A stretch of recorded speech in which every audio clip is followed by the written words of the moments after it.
Hello, and welcome to the Empowerography Podcast. This is a platform created for women's voices to be heard and a place to share their stories, journeys, and successes with the world for the purpose of helping other women who might be on similar journeys. We are empowering women one episode at a time. I'm your host, Brad Walsh, so kick back, grab one of your favorite beverages, and enjoy the stories. You've got a story to share, a message to inspire, and a passion ready to ignite. But where do you start? The world is waiting for your voice. With From Idea to Implementation, Start Your Own Podcast, you'll get the roadmap to turn your vision into reality. This isn't just a course, it's your launching pad. Step by step, we'll break down the process from defining your purpose to recording your first episode so you can finally share your voice with confidence. Stop overthinking it and start doing it. Your voice has the power to connect and lead. Are you ready to use it? Join the waitlist today. Your podcast journey starts now. The world is waiting. You can find the link to sign up for the waitlist in the show notes. We'll see you soon. Hello there, Brad Walsh here, your host of the Empowerography Podcast. Today, my guest is Holly Allen. She is a soul awakening mentor and an energy healer. Holly, welcome. I am so excited and happy to have you here. How are you doing today? I am today? doing fabulous. I was so excited all morning knowing that this appointment was coming, so I'm excited to be here. Awesome. We have been trying for a little while to get this done, so it's nice to finally have you here and to be able to dive into all the beautiful light you put out into the world through the work you do, all the things, Holly. So with that being said, let us jump right in. I would love to know, what is a soul awakening mentor? And what is the work you do as a soul awakening mentor? Love that question because I'm absolutely obsessed with what I do. So a soul awakening mentor is someone that comes in and helps you do a deep dive into your self-discovery. I think most of our lifetimes we're kind of redirected away from ourselves. Oh, they have the answers. Oh, that's the right book for you. And yes, those things can be very helpful, but all they do is awaken a memory that you already had. And you're like, aha. Those aha moments are what a soul awakening mentor takes you on a journey to really help you dive into. We hold the space. And because I'm an energy healer as well, it's almost like my energy comes in around that person during a call and it transmutes all the energy around it. So you no longer have this interference of hijacking your energy, but we can say, wow, look at this big space. And this is all of me. And it's like we go on this adventure to reconnect yourself back to yourself instead of having these fragments of, I don't know, I'm just so confused. I'm just so overwhelmed. I'm like, okay, great. Let's bring it all in. Let's sort it and let's see what's you versus what's not you. And then I equip them with different tools where they can continue the self-discovery because I'm very much that person that I'm putting you in power. I'm not taking your power away by telling you I'm only the person that can do this for you. I'm redirecting yourself back to yourself. So it creates this intimacy. And the deeper you go, the more you find, the more you remember, and then your gifts come online and you have these business opportunities that pop in your head. And then life just seems to be so much easier because you're no longer like this defragged person running around with all your missing parts. Absolutely. I love that term. Your gifts come online. I love that description of us discovering our gifts, that they come online. That's a beautiful way to describe it. So how long have you been doing this work as a soul awakening mentor and energy healer? And do the two typically go hand in hand when you're working with clients? That's a good question. So I started my LLC 3 years ago, but the more I connect back to myself, and this happens because I show up every day honoring what's alive in me to provide that to my client base, I have come to remember, the more we spend with ourselves, the more we remember. I've come to remember even when I was like 8, like my friends, what do I do? How do I do this? What's next? Or the situation's happening. And I would just, my superpower seems to be like able to hear, but see all the different quantum fields around that conversation. And then I can shift it and put things into pieces and parts where you're like, oh, this isn't a problem at all. This is actually just an adventure. And so I like to refrain to life as your ninja course. Because before you came into this timeline, you created this ninja course because you needed to strengthen these areas of your life and you needed to bump into these places and spaces to say, wait a minute, that's not actually true. I remember. And so this is where I've created this ninja course to forget that I had all these gifts until I was probably about 28. And I was like, wait, Mhm. this is actually not how life is supposed to be done. And then I started changing it drastically. And it's just been magical ever since. I love it. Ninja course. Awesome. I love that term. What drives, motivates, and inspires you to keep going and excelling at all that you do, Holly? I remember how easy it is to get knocked off of your ledge, so to speak. I remember Mhm. how I remember how this ninja course can be difficult at times. I remember that we always need that safe space and we need that reflective person to hold us in our power. And so for Mhm. me, this is the greatest gift I can give the world because I'm here to watch you grow. And honestly, I'm probably the most like rebellious person you'll ever meet when it comes to what the human thinks it should be allowed to do. And so I always Right. say the craziest things that just disrupt naturally.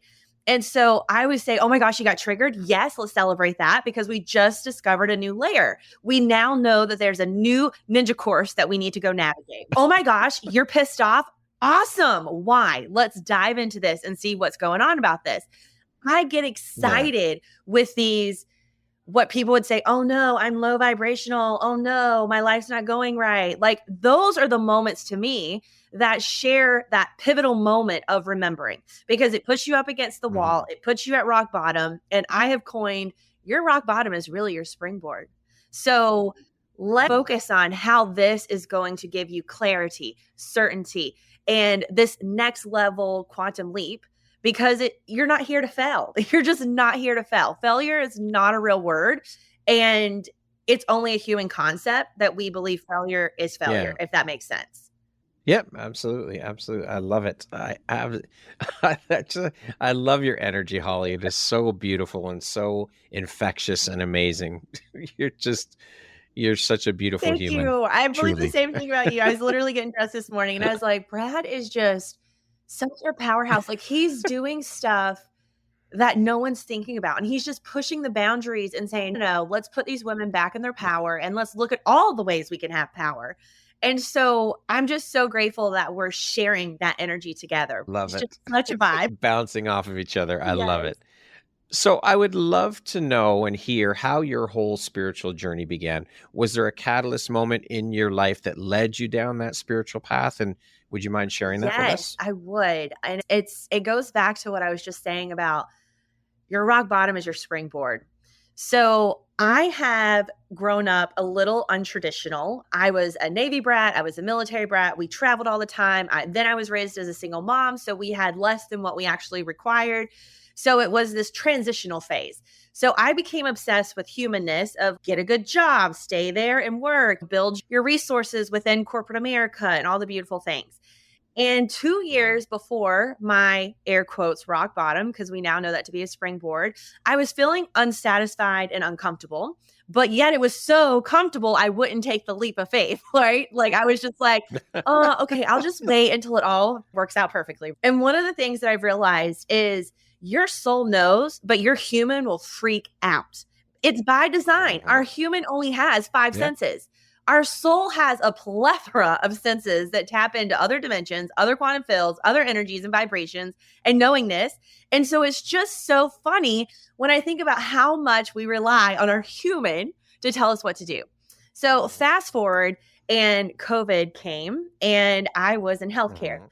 I This was the first time that I followed my intuition to the depths of my despair, if you will, because me Yeah. making the choice not to get vaccinated created turmoil in corporate America where I became targeted, I became retaliated, I became bullied, I became harassed until it led to being fired and then not fired 3 different times, to being on HR calls Whoa. weekly asking if I could still do my job, which didn't make sense because the board had celebrated me overperforming my sales quota during a pandemic when I couldn't travel to sell. So it was just like, this doesn't actually make sense. What is Yeah. going on? To then the company selling and going under new leadership, and then me becoming targeted even more because the person that was obsessed with COVID vaccinations was like, you're out. And I was told Friday not to Wow. come back to work on Monday for no reason legally. whole shit. But this is where my intuition, like, it was really hard to use my intuition during this time because you're like, oh my gosh, livelihood, safety, security. Yeah. I still can't do this. Like, my intuition saying no. I use kinesiology and muscle testing where I say, is this for the highest good of my body? Is this for the highest good of the collective? And it just kept coming back no every time I would test to get vaccinated. And I was on an HR call and my intuition said, it's time to get a lawyer. And I was like, oh, I've got full body chills just telling the story again. And I was like, okay. And so I lawyered up, and that sent my life into this spiral of, what do I actually believe? What is real? What do I really want for my life? And I had a blank slate.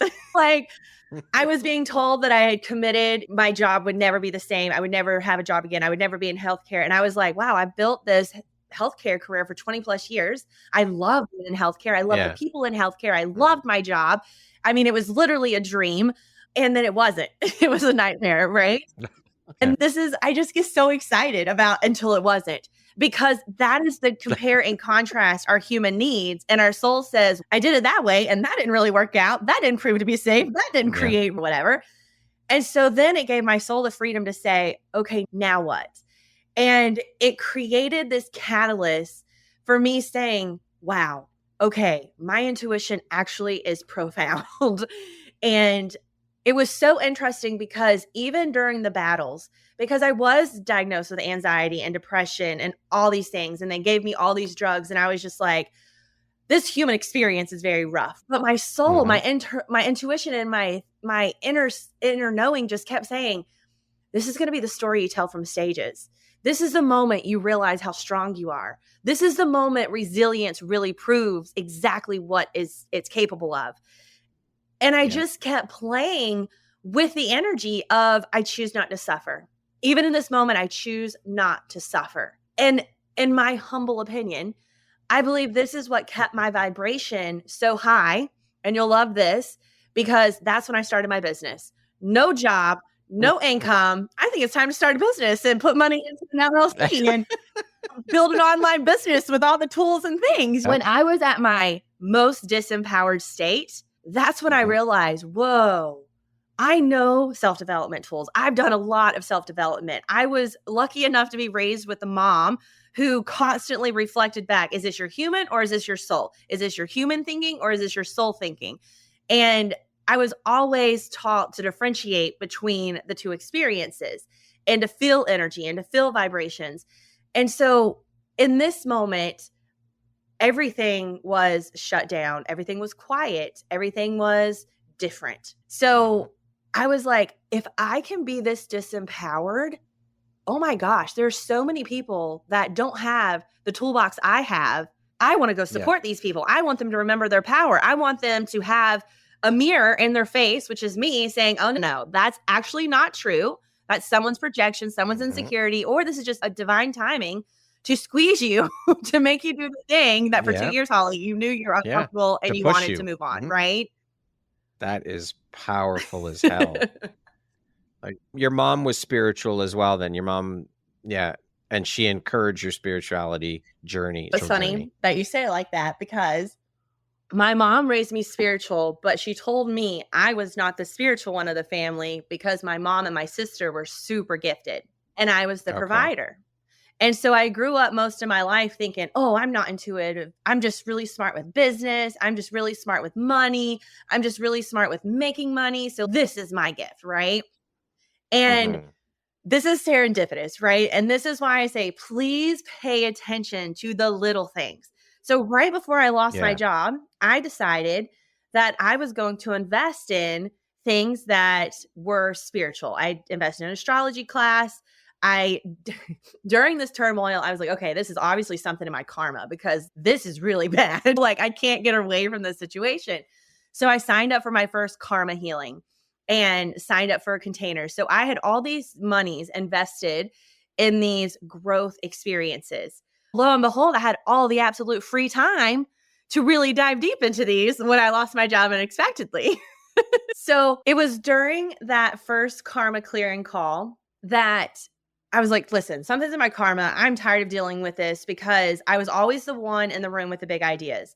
I was always the person with the answer. I was always the person, what if we try this? What if we do this?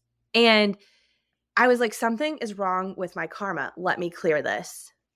And I got on this call with this karma clear. And I will say that this was probably the biggest leap of conflict I had taken, because I was raised religion. Karma was like, oh, what am I doing? I'm crossing over. I'm probably going to hell for this. I'm playing with dark energies. Like, it was all this human constructs of telling me, you probably shouldn't, you probably shouldn't. This isn't good. And then my inner knowing saying, this is your next step. This is your next step. And I found this person completely randomly through a YouTube. Like, we laugh to this day of like how close we are now, because it's been like over 3 years. But we got on the call. She's trying to take me through a past life regression. And I'm like, hold on, stop. There's like thousands and thousands and thousands of people. And she was like, what do you mean? I was like, and I've got full body chills just telling this story. She was like, what are you talking about, Holly? And I was like, I don't know. We're in this. When she was taking me through this meditation, right? So I'm kind of like under, and my eyes are closed. And I was like, we're in this open green space, and there are thousands and thousands of people, and they want me to help them. And she was like, whew, I can feel the energy like going through my body. It's crazy. She was like, what do they want you to help them with? And I was like, they want me to help them cross over. And she's like, okay, tell me how I can support you. And so I started doing energy work on that call, helping thousands and thousands of people cross over the rainbow bridge, as we call it. And she was like, okay, don't work so hard. I'm here to support you, because it was just like this. I talk about my energy being like an incredible Hulk energy. Like, it just comes through so strong that as soon as source is, okay, she's ready, then it's whoosh. And I'm like, all right, I don't know how to regulate what you're trying. And so then she did my session. We went through my past lives. It was so cool and so magical. And it made so much sense why I was having all these things in my current lifetime come up. And then she's getting ready to, she brings me back and she gets back on video. I'm on video. And she's like, when did you know you were a healer? And I was like, I'm sorry, what? And she's like, when did you know you were a healer? And I was like, oh no, not me. I'm the provider. I'm the doer. I'm the person that makes it safe for the healers. And she was like, no, honey, I've never been on a call with someone that cleared people's energy before I even got tapped into their energy. You're a powerful healer. And I was like, oh, I mean, okay, but aren't we all, you know what I mean? Totally playing it down. And I ended up, no income, deciding that I was going to go to a retreat that she offered. And this is where I say, people ask me, how did you get to where you are, Holly? And I said, in a very non-linear way. I took the leaps of faith when my spirit team, when my intuition said, hey, you want to go to an international retreat in Spain? I'm like, yeah, that's actually on my vision board, but like my finances don't seem to align with that goal right now. And so I made the joke and said, okay, source, if this is for me, I need $10,000 to feel safe to do this. I lie not, Brad. I opened up my email. I had not applied for any credit cards, and I got you are pre-approved for $10,000 credit card email. You just can't make this shit up. Make this up. And I'm a little spicy. So I was like, source, I really wasn't thinking about debt for this. And lo and behold, from my bank, I log in and they're like, you're pre-approved for a $10,000 loan. And so it was almost like source was like, okay, little girl, seriously, here's one loan to pay for the other loan. You know what I mean? You're fine. Yeah. And so I went to this Ibiza, Spain trip. And I had a mind-blowing experience. And this is when I realized that my work was global. She took us on this adventure into this cave. She did sound healing. And I teleported to outer space. And I was moving massive energy. And all I could see, I got full body chills and energy going through my body again. I saw myself suspended in space. And I was doing Karate Kid style, wax on, wax off, wax on, wax off. With bulb light that was going around multiple planets, not just ours. And I was like, holy smokes, this is big. And I always made the joke that I was going to be on Oprah stages. And I was like, oh my gosh, this is bigger than Oprah stages. Holy shit. The universe gives us what we need when we need it. And it's not for us to worry about the how. It just happens. It provides for us. And that's not to say you can just sit there and expect everything to drop in your lap. That's not how it works, but it does. It provides us with what we need when we need it. You cannot make this shit up. Like you just can't. And I honestly am not this skilled to curate magic like this. You know what I mean? Like, and so it has, and this is where I say, if I can give one piece of advice to anyone that hears this. Anyone that hears this. Well, two pieces of advice. One, let my story be evidence that real is not real, that we create the real when we tune into other energies outside of our human energies and experience. And two, it won't make sense to your human. It won't. No. It can't. Your soul's mission, your soul's purpose, the codes you have inside your soul are so expansive. There's just no way for your human to comprehend it. And don't force it to. Love it, support it. No. Because there's a reason I came into this timeline as this beautiful human that I am. And I love her so much. But I also put her on the right seat on the bus. I'm like, okay, sweet girl, I understand you have 5 senses and this is scaring the hell out of you. But we're still going to do it. Okay. So how do I regulate you? How do I support you so you stay on Team Holly and we can go do the big things? I love it. I absolutely love it. Thank you for sharing that, You're Holly. So when did you really embrace your gifts and start using them to help people? It was after that Ibiza trip when I realized this is bigger than me. And I'm not going to be the selfish one to say, I'm too scared, I can't give. And now I look at how my business has been thriving for the last 3 years. I had one client who had her house sitting on the market for 8 months, 0 offers. And she was panicking because she was ready to move and they were changing jobs and needed to relocate. On the call with me, one call, 20 minutes in, she had an offer. And she goes, that's not exactly what we wanted. I was like, fantastic. Tell him no. And she's like, Holly. And I was like, do not play with the scarcity energy, girl. We've already moved past that. I was like, tell me what you want. Put the number in your head. Let's hold that. Let's anchor it. 2 weeks later, she got the offer that she wanted for her house. Wow. Yeah. So you started immediately when you got back I started from Ibiza, immediately. putting I things started together. immediately because, and I want to say that there were layers to this, right? I came in, I showed up in my business, I started my socials, I did all the business stuff, right? But at that point, I didn't know exactly how powerful my energy healings were. I did not know that I had all of these clairs. I did not know I was a medium. And so it was the first step that started putting me in the right spaces and places. And for instance, I had one client I was working on, and this was kind of before I was familiar with my own mediumship. And I was spiritually coaching her and clearing her energy. And this little boy kept popping in.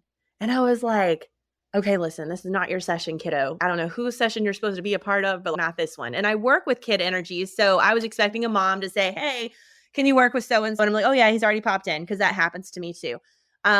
I had a little girl pop in, and an hour later, her mom's in my Facebook DMs. Hey, can you work with so-and-so? I'm like, yes, I would. That'd be great. She's already let me know she's ready. But this little boy kept popping in, and 3 times I told him to go away. And he was like, no, she needs to know about me. And I was like, oh my gosh. Okay, this is where I sound crazy. This is where I cross the line again. And this is the human experience, right? This is not normal. Of course it's not, because my human only has 5 senses. So I say to her, I'm like, there's a 3-year-old little boy coming in. He says his name is this. Does that name mean anything to you? And she starts crying and sharing that this is her brother that passed away, that changed the trajectory of her family. And this was part of the wounds that we were working on healing. Is things went quiet, people separated, like the closeness of her family went a different direction. And had I not honored that and brought that into that conversation, that client wouldn't have had the clarity and the healing that she was calling in. And so who am I to be selfish of, she's going to think I'm a wackadoodle? Great. Thank you. Celebrate my wackiness. This is why I tell you, I say the most random things, because I'm like, all right, I don't know where this is coming from. I'm going to say these names and you tell me what this resonates for you. And sometimes it's not immediate. Sometimes it's 3 months. And oh my gosh, remember how I told you I didn't know what you were talking about? It's all unfolded now. So I have created more evidence because I've done the uncomfortable thing. I've said the uncomfortable things to show my human, nope, it always works out. It always pays off. It's always a message for someone. And I just don't want to be the selfish person that's gatekeeping that. I don't want my fears, my insecurity, and my sweet human, to be the reason why this person can't get the message they've been praying for and calling in. Who Yeah. am I to do You that? have a duty and a responsibility. And I signed up for this before I came into this ninja course. Mhm. You know what I mean? I think that's the thing we Yep. forget is I chose this. This isn't a burden. This isn't a, oh, okay, I guess I have to.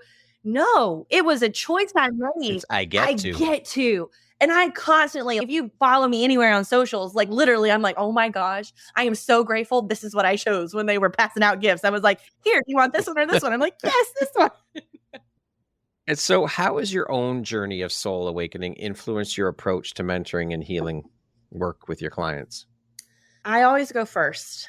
So sometimes that's difficult. And I'll give you a little story to exemplify that. There was a period of time where I had a lot of clients that had chronic physical pain. And they kept telling me, Holly, you don't understand. I can't override this. And I was like, yes, you can. It's a vibration. It's a story. It's energy stuck in your body. Let me show you how. But they had so much fear and attachment to this pain, they wouldn't let it go. So I get to experience a 3rd-degree burn unexpectedly when my ninja bullet explodes and goes completely on my arm. And I end up in the ER with a crazy, gnarly, bubbly skin situation. And burns are known to be the most painful experience you can experience. And it was summer, and it was a week before my beach trip. So not only did it hit me on a physical, but my inner child was devastated. She had to go sit on the little sand beach with a surf shirt, with a wrapped arm, and not touch the water at all. And I can share that I blew my own mind. Because it was funny because I left a session and I went to unscrew the Nutribullet and it exploded. And I heard Source say, your hands have too much power. And I was like, okay. And then when I was like going through the human experience it automatically kicks into victim, right? Oh my gosh, now my skin, oh, this is going to hurt. How long is this going to take? My beach trip, like all the stories we tell ourselves. And that's another thing that I want everybody to take away from this. Stop shaming yourself because you have a human experience. You are human. The goal is not to not have human experiences. The goal is to navigate human experiences where you stay in those lower levels of consciousness, shame, guilt, anger, fear for very minimal time frame. Get the nuggets and move on and transcend. Know how to take your mind from a lower level of consciousness thought processes to a higher level of thought processes. And so this is a ninja course training for me because I had to connect to the pain in my body to then transmute the pain in my body. I had to ask for support, and I had the most serendipitous recovery of my burn that if you look at my arm, you will not even know that there was anything that happened to it. Wow. Brad, it was gnarly. I thought for sure. And then, of course, I'm a female, right? So I'm like, oh my gosh, my beautiful skin. Now I'm always going to have this one arm ugly and scarred. And I mean, you see like gnarly scars, right? So it just so happens that I told my mom what happened and she was like, oh my gosh, are you okay? And my childhood babysitter went to nursing school. We both drove to college together, but she continued her college, got her master's as a nurse practitioner and wound care and all these things. And so I had the divine pleasure of going to her house to have her peel off all my beautiful skin to make it new again. And we did all of the recovery with natural Manuka honey, silver. I knew you were going to say that. I knew you were going to say Manuka honey. Like, I knew it. And Vaseline pads. Like, it was just phenomenal how I got to create a very non-toxic healing environment for my body.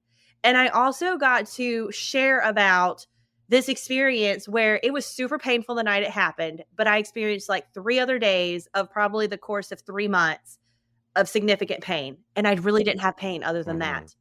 Because whenever the pain would hurt, like whenever I'd feel the pain in my arm, I'd be like, yes, I'm so happy you're here to remind me that I can feel.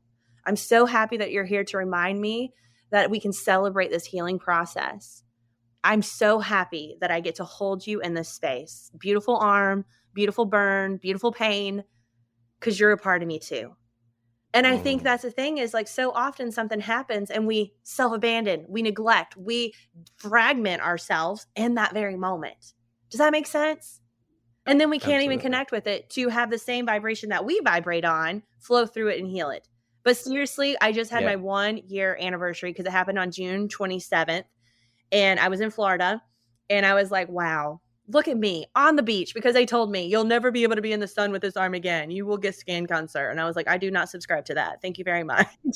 I'm not buying what you're selling. Right. I'm happy. I'm serious. Like nobody could tell anything by my arm. Like it is a gorgeous, beautiful arm, Amazing. and it shocks me every day. And I think it's just one of those reminders that I have literally attached to me every single day. Wow, look what is possible. Look what is possible. And I love having those Living anchors proof. and those evidence. Yeah.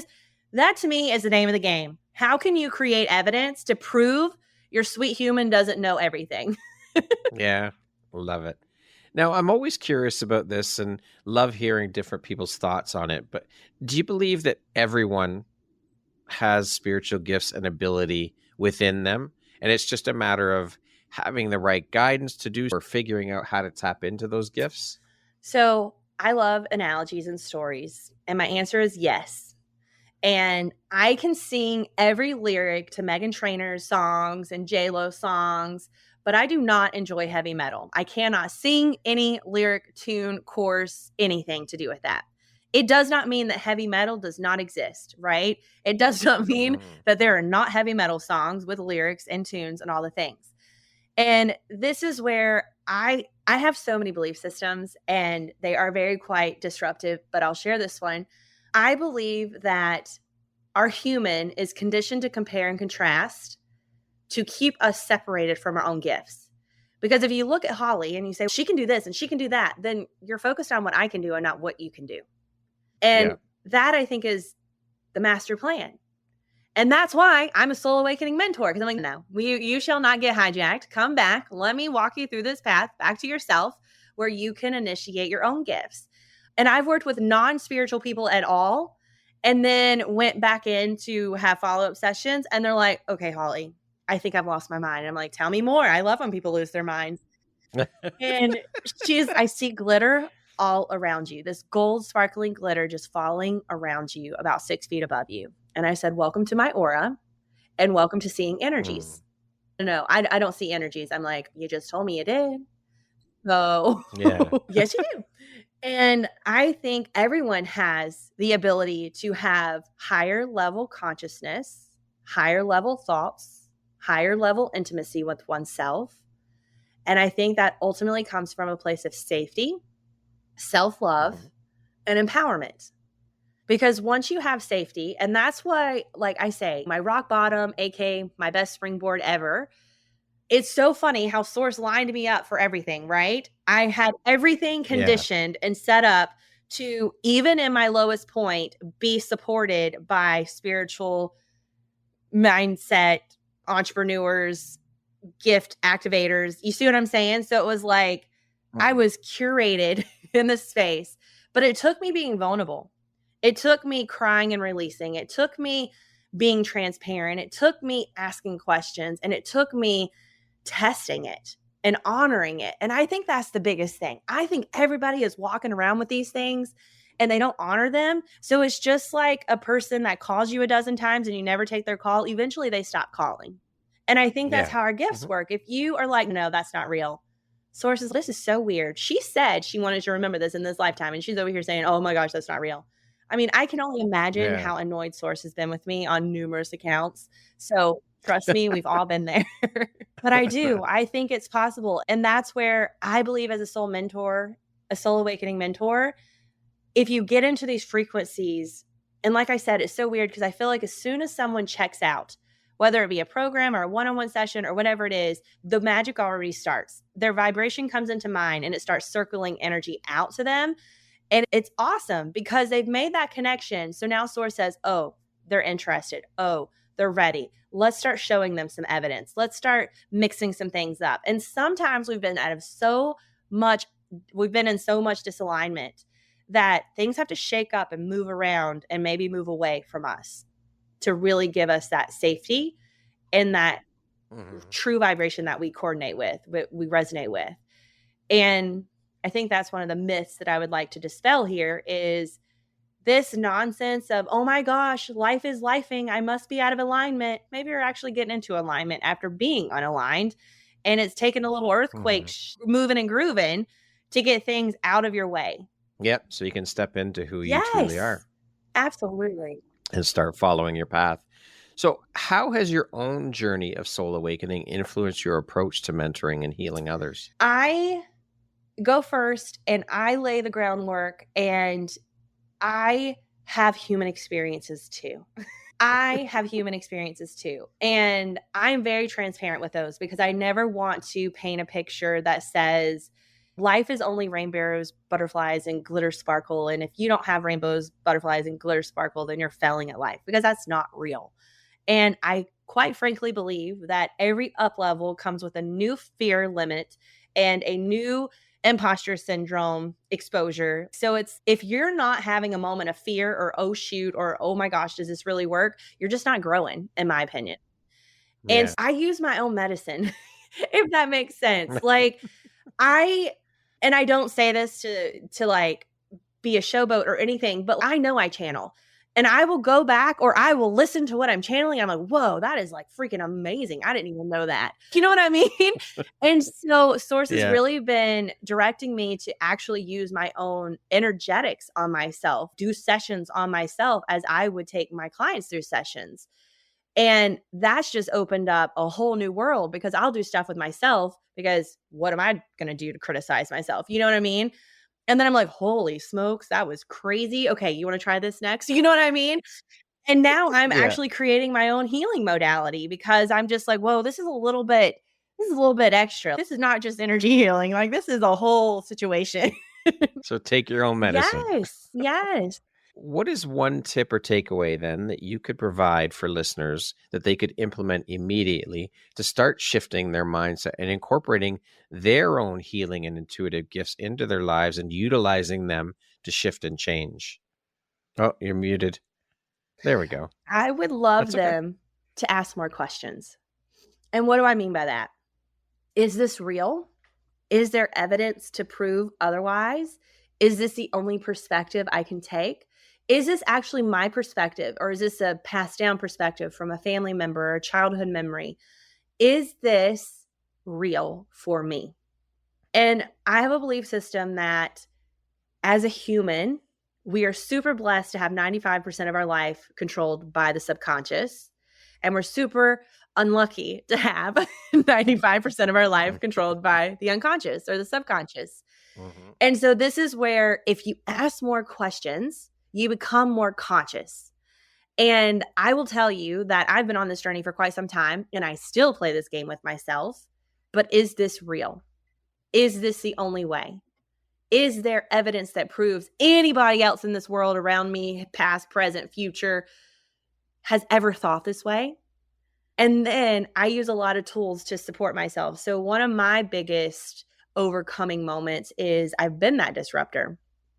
People used to tell me things like, Holly, you can't be every color of the rainbow. You can't be every color of the Skittles bag. And I'm like, but actually I can.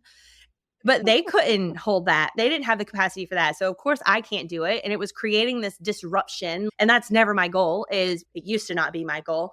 Now it's very different goal, because I do disrupt to allow you to find new truths. And sometimes when I disrupt, it's, wait a minute, I've been living by this limiting belief or this thought pattern or this perspective my whole life. But now it doesn't feel right anymore. And I'm like, hello, welcome to yourself, and not pre-programmed ideas and concepts. Mm-hmm. And it's great that we have automatic thinking to brush our teeth and feed ourselves and all these things. But when you're talking about your soul's evolution and when you're talking about your soul's awakening, you don't want automatic thinking, because that's human thinking. That's program thinking. Right.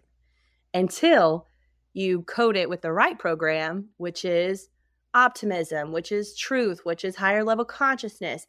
And so it's funny, because the first program I kicked off kind of by accident was a 21-day mirror work challenge. And it's all about self-talk. Okay. And what is the inner committee cheering you on or criticizing you about? And it's hilarious, because I don't ever have criticism in my head anymore. It's the weirdest, craziest, most amazing thing. And So Wild. much so that girls go to the restroom in packs. And I was at a restaurant with family and I went to the restroom by myself. I know, whoa, what were you doing, Holly? But there were 3 other girls in there and I came out of the stall and they're like, oh my gosh, my hips, my butt, my face, da, da, da. And I was like, literally, I felt like my head was going to spin off and explode because I'm just so not accustomed to this banter anymore, if that makes sense. Yeah. And I was like, hold on. If our unconscious gets reprogrammed based off of a 51% input, you've just said these 5 things. Now we need to counteract those and put 51% back on the flip side. So now I want you to say 10 things that are nice about yourself. You know what I mean? Is this what you want going forward? And this is where I've really said to myself, I believe that what we say is super, super important. So now I'll say, but is that what I want to continue to create?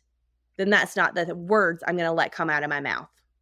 If this is an Amazon Prime situation, I'm not going to click add to cart. No, thank you.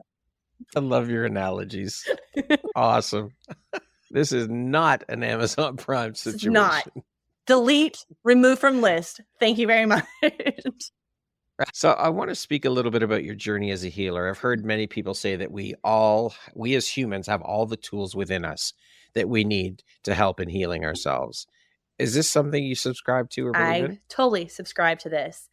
And I'll tell you a couple reasons why. And it's funny because I started my website when I first launched my LLC because I was trying to feel all professional and stuff. And I laughed so hard because I have not changed the copy on my website since I launched. And I'm like, I didn't even know what I was saying when I said it. You know what I mean? So the first thing that's that you see when you log into my website is no one has the answers except for you. If you need to learn how to find that, I can help you. Because I believe that's the truth. We don't have answers. We unearth answers within you. That's why coaching is so helpful. That's why having support is so helpful. Because you allow them to stream of consciousness, get information. We don't do this for ourselves, unfortunately. Like we don't have this space. Sometimes we journal, but usually it's a data dump and we don't get to that subconscious part. We just get to the venting stage. And so I believe, and I have evidence of this, and that's where I say I always go first, is I have healed myself from a burn with no scarring. I was in a car accident and almost unable to walk for over a year. I am walking and feeling comfortable and confident. I lost a job unexpectedly and came into a job with a significant income raise. I can't make this stuff up. This is because we have the tools to create, heal. And even if it's not that we healed ourselves, because I did have other people sending me energy with my arm, right? I'm not going to say I did that completely by myself, but I did have the knowledge to say, these are the people I trust to be in my energy. I accept your support. So to me, I had the answer. And then I curated the plan, right? And this is also me going into spaces that maybe have felt uncomfortable because this was a new world to me so many years ago. And sometimes I was a newbie in the room and everybody else knew about mediumship and all these other things. And I was like, okay, what are you talking about right now? And how do I find out if this is mine? And what do I do to strengthen this? And so if we can be more vulnerable, I think that gets us even more out of automatic thinking because we're like, hey, when you said this, it made me think this. Can you help me dive into this a little bit deeper? Does that make sense? Yep, absolutely. So how do you explain the concept of energy healing to someone who is unfamiliar with it? Mind-blowing, revolutionary. So I like to explain energy like this. When you walk into a room, you know instantly if you want to stay or if you want to go. You walk into someone and you're like, oh my gosh, I know we just met, but I absolutely love you. It's us showing up to this call, both wearing blue, right? There's a whole nother... I call it a matrix. There's a whole nother pattern of energy that we have not been taught to pay attention to. And if we can pay attention and just invite these other aspects of the human reality, then this is where we get more intel. It's like having a hack sheet to life. And I'm all about the most efficient and easy way to get from point A to point Z. So that's my vibe altogether. So of course, when I started learning about energy work and it was like, I'd done talk therapy and it was more traumatizing than anything else. Because you're constantly reliving that Oh, trauma. You stay stuck in that. And I think that's part of the process with that whole talk therapy, is that to keep you stuck. yes. No, Sorry to I love that you interrupt. said that, because that's totally, and it was 4444 when you said that, because fours are change, right? We need a change. And I Yeah. do think that sometimes if you talk about it once to process it, you learn about the situation, right? Some different perspectives you may have not seen. But now, how do we get over that? Yep. Like, where do we move through it? How do we empower ourselves to say, and that's not all my responsibility, right? And again, this is where I might upset people, but this is a ninja course you created. We created these moments in our life to remember and overcome and have this strength and resilience to provide insights to other people. So I found this hack with energy healing where I was like, whoa, I'm like overcoming this stuff, because I'd met people that did like E-code or emotional code, muscle testing. And I was like, whoa, this is super easy. This is super fun. And then when I went to Ibiza, Spain, and experienced moving energy and literally seeing it, and then I was with another client and I was on this boat with her in Louisiana. We were going to see crocodiles. This is how I can't make this stuff up, Brad. And all of a sudden, Source was like, work on her energy. And I was like, okay. And so I'm very integrous. So I turned to her. I was like, do you mind if I play with your energy while we're out here? And she's like, no, go ahead. And I started removing colors out of her aura field. And I could literally visually see these colors leaving her energy field. Energy is layers of your person that are there, regardless if you see them, feel them, or know about them. And you can tap in to life's hack sheet if you become more familiar with them. This is why you walk into Starbucks and you work there for an hour and you smell like Starbucks for the rest of the day. And you're like, oh my gosh, I love this. I'm always working at Starbucks because I just smell so good for the rest of the day. Versus you stop when you're traveling at a gas station that has fried food every day and you're like, oh my God, I need a shower. I hate this. Ugh, like, this is miserable. Like, that, I think, is just a 3D resemblance of energy is getting stuck in your body. Sometimes they're there, sometimes you don't know they're there, and you do unconsciously know they're there. And this is why you keep dating the same person with a different name. This is why you can't get past that revenue that I can only hit this dollar amount. I can never get over it, because you've created a safety baseline there. And we have to go and defrag that energy to say, okay, but I am ready for the next thing. And that's where we have to create more safety. We have to understand what is blocking it. And I will tell you, it is the weirdest thing. And I'm going to go out and share a little extra here. But I've worked with people's energy where there have been different energetic contraptions implanted to prevent past traumas from being remembered. But it's also preventing safety from being seen in other aspects, if that makes sense. Yeah, that makes sense. Absolutely. Thank you for sharing that. We're going deep today. Brad, I just had no doubts that we would, because I just feel like we enjoy so many of these things. And, you know. Yes, I love it. I absolutely love it. And this is where I never gatekeep, right? If it comes to mind and Source is like, say it, I'm like, oh my gosh, this is crazy. I can't believe I'm saying it. Okay, Exactly. Here we go. That's literally what I say to myself, Brad, every time. Okay, here we go. If you say so, all right, I'm putting it out there. It will land and resonate for whoever it needs to land and resonate for. And that's it. That's all we can do. Exactly. And I'll even go further to say, and it'll trigger who it needs to trigger, because this is something they need to look at deeper. But see, triggering is always, in my thought, triggering is always seen as something bad, something horrible. It's good. And that's not the case. It's a an good awareness thing, because it's making you look at shit. It's, ooh, that's uncomfortable. Let me take that tag out of my shirt.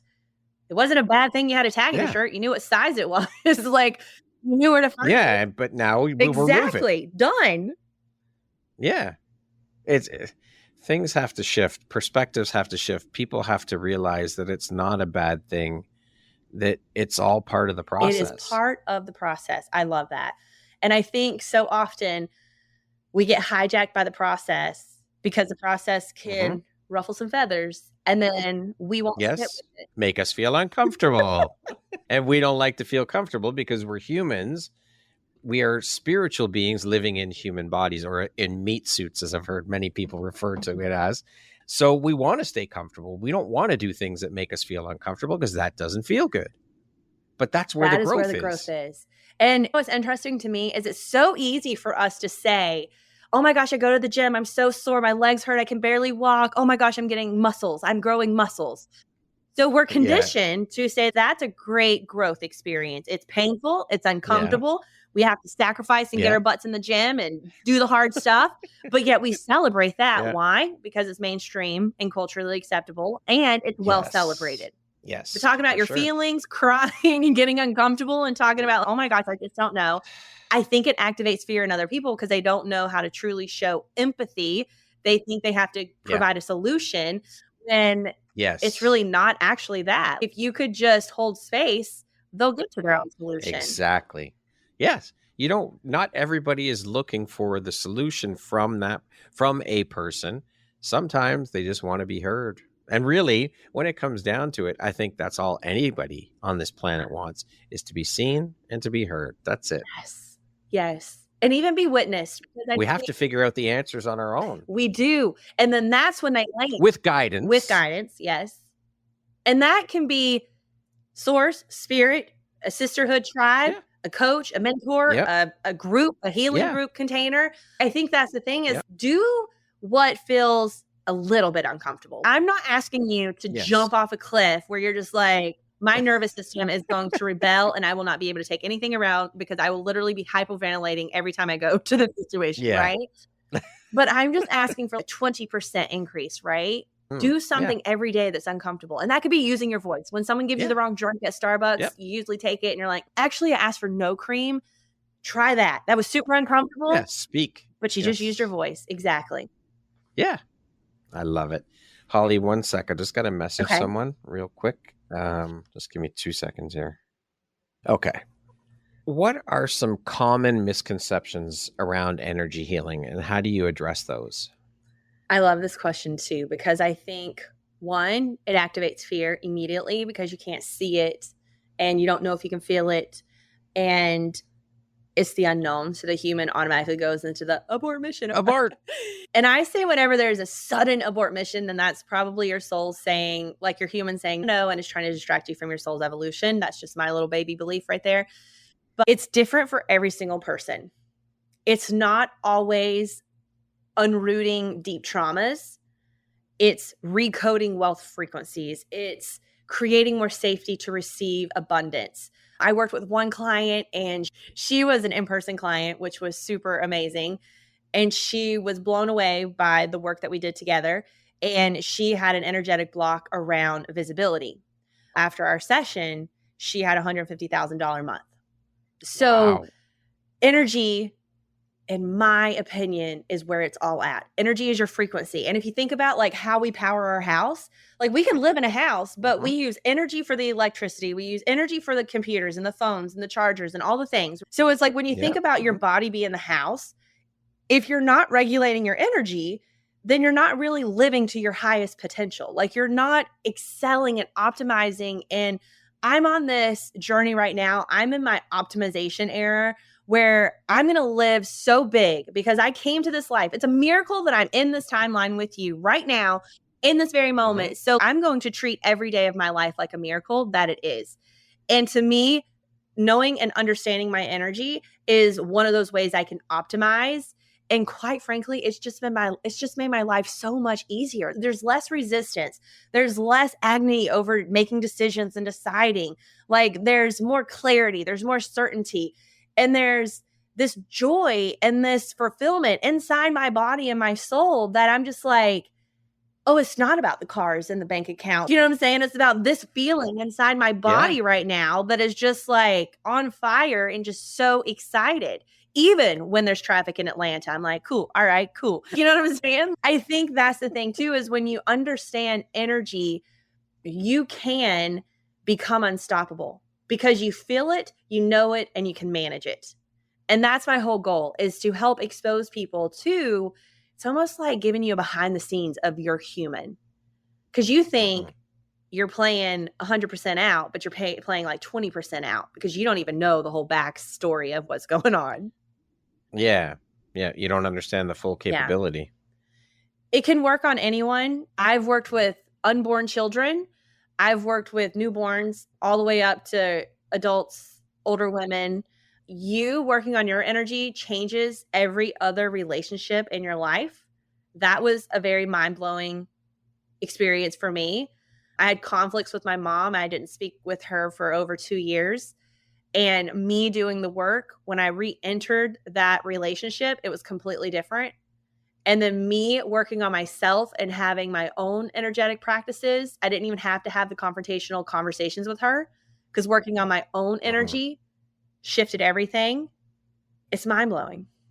What is one of the energy practices that you utilize, that you put into use every day? I scan my own energy, I clear my own energy, and I protect my own energy.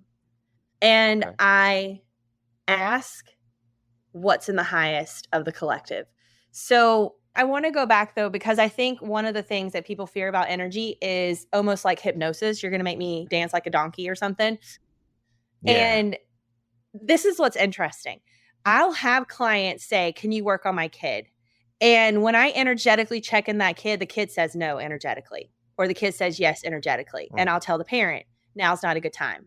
Let's try this next week." Yeah. So even if you say, "Holly, I would love for you to work on my energy," I will check into your energy and see if it feels safe for me to tap into your energy. And then while I'm working on your energy, you're giving consent for the places and spaces we go. So it's not an open book like I think people think of, right? Like, if I let you tap into my energy, you'll know every single detail about me. And it's true if you're super open and you trust me, and I can read your energy and tell you, but you still have control over your energy, I think, is what I really want people to understand. At any given time, you can shut down your energy and put a block, and nobody can touch your energy. And that's what honestly I recommend people to do, because there are people that walk around playing with people's energy. And that's why I stand in the utmost integrity when the parent has to say yes and the child's energy has to say yes before I'll even interact with that energy, if that makes sense. And even with my clients, we'll get on another call and I'll still ask them that time, "Do you give consent for me to tap into your energy?" "Oh my gosh, Holly, always." And I'm like, "No, I want you to know that you need to make a consent every single time someone comes into your energy." Like, this is energetic hygiene 101. One of my first experiences getting accustomed to energies, my boyfriend and I went on a adventure to Las Vegas. And this was when I was just starting to open up my energies and play with feeling energies and reading energies and stuff. And we went to old part of Las Vegas, which is a whole different world. And I was overwhelmed with energies. And I was like, "What is happening right now? Like, why do I feel like I'm going to cry? Why do I feel angry? Why do I feel like I'm having 25 billion emotions all at once? Like, this is crazy. Do I need to see a mental health practitioner kind of thing?" And I think that's what people don't understand about energy is you can have so many people's energy on you, like we talked about with smells from different places you go, and you not even know it, and you feeling like you're on an emotional roller coaster because you just can't get your bearings because you're an empath or your open energy or your human design has all these open centers. And that's where you have to be responsible for your own energy. Because if you're not, you're giving your power away every single day. So going back to the question you asked me about my own energetic practices, I love water. Water is a catalyst for me. And so whenever I go into the shower, I purify and cleanse and wash and restore. And I think this is another myth that I want to blow up. Like, energetic hygiene isn't this like meditation Buddha practice for 24 hours, 7 days, 94 weeks. You know what I mean? Like, that it's not like that. It's really actually as simple as getting in the shower and closing your eyes before you put shampoo in your hair and saying, "Okay, I bring all my power back to me. I cleanse and restore so only my energies are part of my energetic field." And then I like to visualize my auric field, which is 6 feet above you, 6 feet left and right of you, and 6 feet below you. And then I expand that almost like a big bubble. And I just make it get as big as my shower, as big as my bathroom, as big as my living room. And I just take up all the space and then get it as big as the city, as big as the state, as big as the country. And you can work up to these, obviously. And so I make sure, and then I do this bouncing practice with my energy where I imagine my energy is like a big ball, like a little exercise ball that you can bounce on. And if something feels funky, and this is, I'm telling you, once you get connected to your energy, you're like, "Oh my gosh, I can feel happy like 343 days of the year." You know what I'm saying? regulate your energy. And when someone else's energy is coming in, you're like, no, thank you. Return to sender. And this is when I do the bounce method, is where I feel funky, or I ask the first question, is this mine? And if my body tells me no, or if I hear source say no, then I say bounce it. And I pretend like my energy is a ball, and I just bounce it where it like shakes and vibrates until I see it leave my auric field. And that's one of my favorites. Beautiful. Love that. Thank you for sharing that. What legacy do you hope to leave through your work as a soul awakening mentor and energy healer? Oh my gosh, healer? I get so excited about this one. My legacy will be putting people back in their power, where they no longer are influenceable. They make their own decisions from their own truth, from their own spirit team and intuition and soul's mission. They are no longer controlled by fear or manipulation. My other legacy is to create, and I'm not exactly how this is going to play out, so I'll put it in familiar terms, but I don't know exactly what this looks like, because source is still creating it in my soul. I hope to create a school, and I said this when I was in my 20s. So when I was going down the road to my place of worship, I was just kind of meditating on my life purpose, and I heard source say, you're here to help the kids. So my sweet human thought I was going to be a teacher. So I became a teacher for 5 years. And then I realized it was more than that, where I'm actually able to teleport into kids' energy and read their gifts and coach them on how to use their gifts, and then come back and share that information with the parents so they don't turn off or deactivate these gifts or make them weird and put them into flight or fight or fawn mode.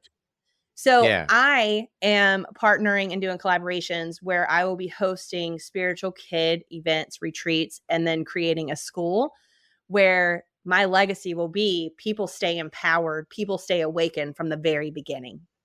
Beautiful. Can you even imagine the innovations and the leadership and that would be incredible, because honestly, it does. It all needs to start with our children when they're very young. We need to, like with self-love and empowerment and all of these things, we need to instill these values in our kids when they're very young and continue to drive those values home and continue to embed them in our children, because that way they just grow up not knowing any different. This is who I am.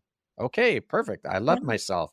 I am a beautiful human. And that's not to say that they won't go through struggles and face different things that kind of throw them off of that path from time to time.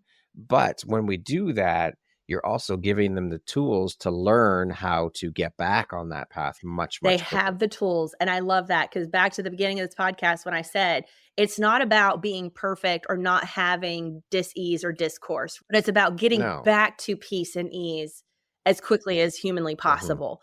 And that's because you felt the emotions and went through the process and understood where your weak points were. So now you know how to fill those spaces with more empowerment, more self-love, a different tool set, or a coach, even if it goes to that need.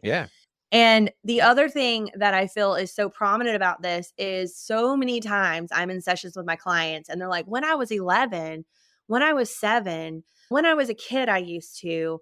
And I'm just thinking, now I'm coming back into my gifts. But can you imagine if I was tuned into my gifts since birth and what I would be able to create and share and bring in from different dimensions?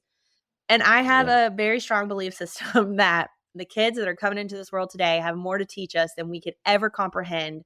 And this is where we're going to have some of the most mind-blowing innovations that create world peace, that create these holistic approaches and these self-healing modalities and techniques. Like, this is the world that we've all been considering and ruminating over. But it starts with the very foundation of, like you said, this is normal to know when you're dysregulated and how to self-regulate.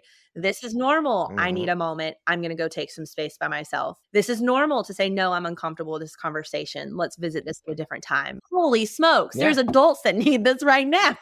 Oh, for sure. 1000% agreed. Absolutely. I think your vision for the school and all helping children is absolutely brilliant. And I have no doubt in my mind that you'll do it. You're right. None. I have no doubt either. And even to the fact that just the end of last month, I made a connection with a person's space and place that I was like, wow, this will be where I hold the first retreat. I can feel it in my body. Even when we were communicating, I had like thunderbolts like shooting through my body. I was like, okay, source, I hear it. I got you. It shall be done. What do you think your unique skill set or superpower is that's helped you become successful? I'm a pivot queen. So anytime something comes up, I start looking at what is a pivot? What are my possible solutions? Where do I go from here? And what am I supposed to know from this moment? And that keeps me moving because I think what a lot of people do is, oh no, this bad thing happened, and they sit in it. And that just creates more of these stories. It creates more defeat. It creates more failure. And it just kind of keeps this energy soaring around you where it just amplifies the energy that you don't want, this lower consciousness of Yeah. shame, guilt, fear, doubt, humility, whatever it is. And so I'm a pivoter. Like, I'm moving my feet constantly. Okay, that didn't work. Great. I don't tell myself a story about that. I just say, great, that didn't work. Now we have more clarity. What will work? What can I try now? Yeah. And I'm very, like, a billion times varies intentional about the stories I allow to play inside my human mind. And as soon as I feel a story coming in that is changing the way I feel in my body, I instantly say, is this real? Is this mine? And is this where I want to reside? And usually it's a no, right? I'm like, no, thank you. Yeah. And I'll say, what is one thought process? What's one thought I can have right now that'll take me out of this loop? And it's funny because this is where I just want people to know it's easy. It gets to be easy. You do not have to say, oh no, I'm in this crabby mood. I'm going to read this 4-series book and see if I can get myself back out of this mood. Like, it's not like Yeah. that. And I think that's where the more you connect to your energy, I know for me, music is one of my power tools. If I'm feeling funky or defeated or just blah, then I'll go put on a power song. I have a million playlists that are my vibes where do I need self-love? Do I need empowerment? Do I need to step into my power? Do I need to use my voice? And I just put those bad boys on and dance my heart out like no one's watching. And even if they were watching, I'd probably dance the same way. So there's that. There you go.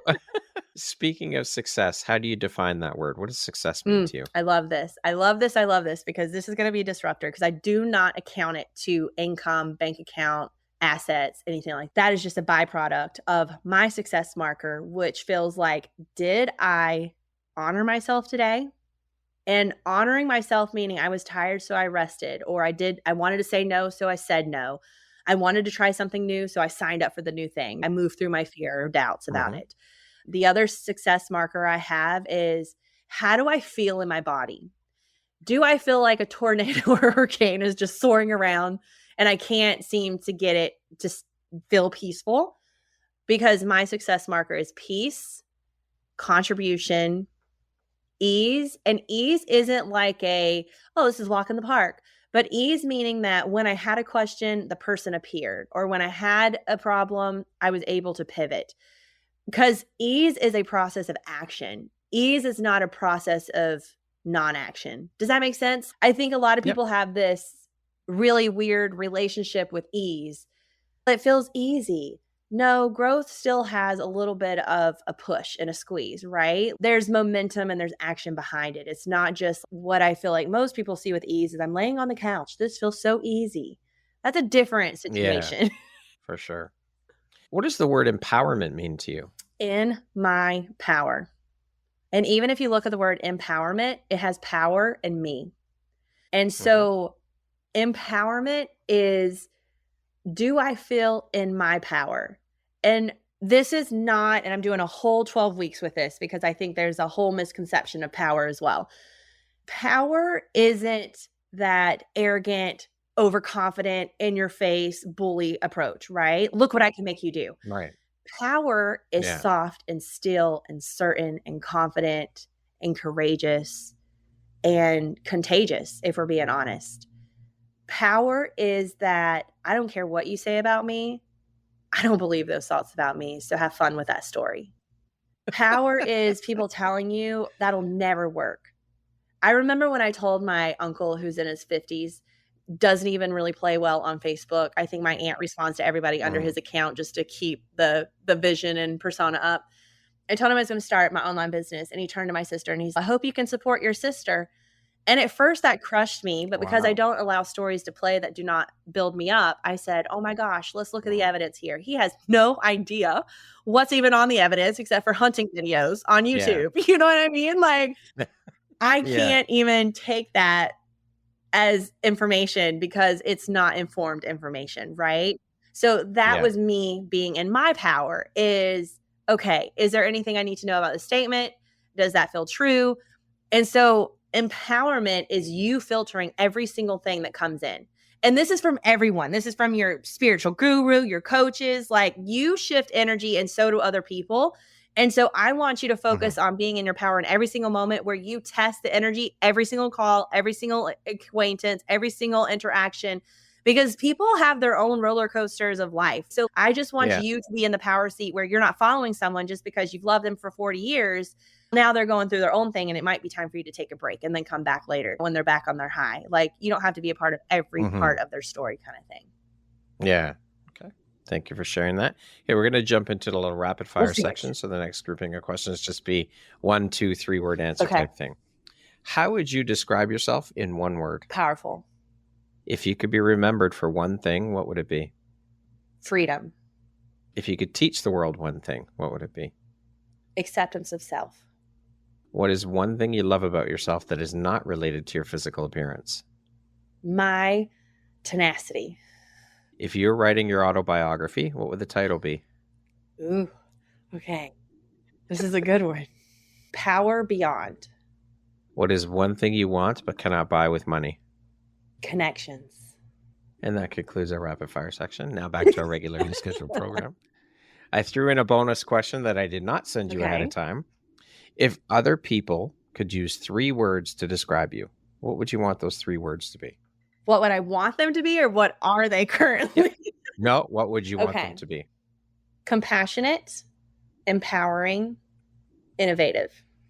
What is an unexpected blessing or occurrence in your life that you're grateful for? Losing my job in corporate America. All right. Is one lesson that your career has taught you that you think everybody should learn at some point in their life? It's never over unless you stop trying. Holly, if you could step into my shoes, what question would you have asked yourself that I didn't ask you? Do I believe that everyone can live in their soul's aligned purpose and mission? Do you? Absolutely. With trust and willingness and trial and error. See, that's the key, though, is the and desire to do the work that it takes. And I think it's because we tell ourselves the wrong story. Oh my gosh, I've been doing this for 20 years. It'll take me another 20 years not to do it this way. It's actually not true. Yeah. It's easier to pivot. Yeah. And the amount of pivots I've been able to make in just this year alone. I mean, we're only in July, and I'm like blown away with, I've doubled my business income. I've become so much more visible than I ever expected this year. And the amount of connections and soul tribe that I've created and just been a part of has just been mind blowing. And it's all of those things that create the pivots where our success is 1, inevitable, and 2, exponential. And this is where, trust me, I used to have the same belief system too. I was like, golly, it took me this long to get this far, and that was 10 years, and what do I have to do for another 10 years, and then I'll be this age. And the human gets super disappointed and hopeful, or loses hope. But that's not true. That's not true, because you take every aspect, and I'm sure you can share to this story too, of like, when you started with your soul's mission, purpose, and the big why, things just started unfolding. Like, things just started coming towards you, and that's where that energy is really real. It's like you become a magnet. And so this is where that life hack sheet really comes into play, is it doesn't take that long. Honestly, I literally posted about this the other day. I was like, what if resisting it and saying no to it is actually harder than saying yes and just doing it? And I think that's true. The resistance of it, the fear of it, takes so much more energy. It does. But I think the key too is to remember that, yes, you can move forward and go for what you want, to make what you want happen for yourself.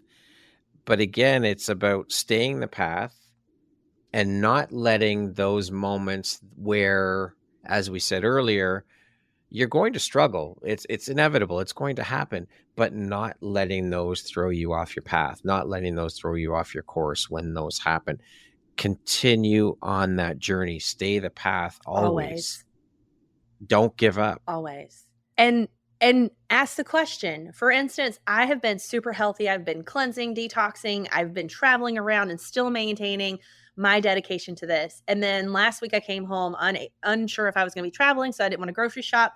And then I ended up eating pretty unhealthy for 3 days. And I asked myself, I did not shame myself, I did not guilt myself, but I asked myself the question, how did this happen? And so if we can ask ourselves, how did this happen? And then I can also celebrate. It was 3 days. Today I'm back on the detox cleansing and super excited to be doing it, versus it would have been 3 months prior. So like we have to celebrate the wins. And that's what people forget, is to celebrate every single win, and not just the cash month win, not just the house win. Like whatever the big thing is you're working for, you have to celebrate every single incremental win along the way, because that's the ladder that gets you to the highest point of the big celebration. Yeah, no matter how small that win is, celebrate. But we're so busy and so caught up because of the conditioning, because of all the things, that we've got to keep going. And okay, finish one task. Okay, it's on to the next one, on to the next one, on to the next. Let's cross those things off the list. No, take the time to slow down and celebrate. Those things aren't going anywhere. They're still going to be there. So slow down and celebrate those wins. You need to celebrate yourself. You need to relish those moments, to be proud of what you've been able to do and accomplish. Yes. And I've been playing this joke on myself, because I'm like a master of a hack. Like I know how to hack the human mind better than anybody in this whole world, I feel like, because I play games with it, which makes it accept it easier. And so I've played this game with myself that says, if this is my life's mission, I'm still living. I still got time. Versus, how dumb would it be if I finish my life's mission this week?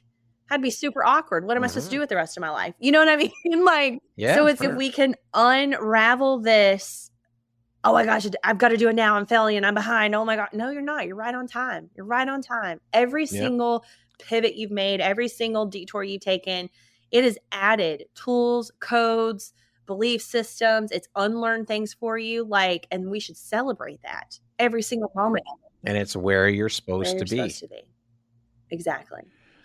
If you had the opportunity to sit down and have a 1-hour conversation with one woman, any woman in the world, who would it be and why? I want to talk to Taylor Swift. I feel like this lady has mastered living out the joy of her mission and purpose, claiming her power when everybody tried to overthrow her. And the way that she connects with her fan base is so authentic and joyful.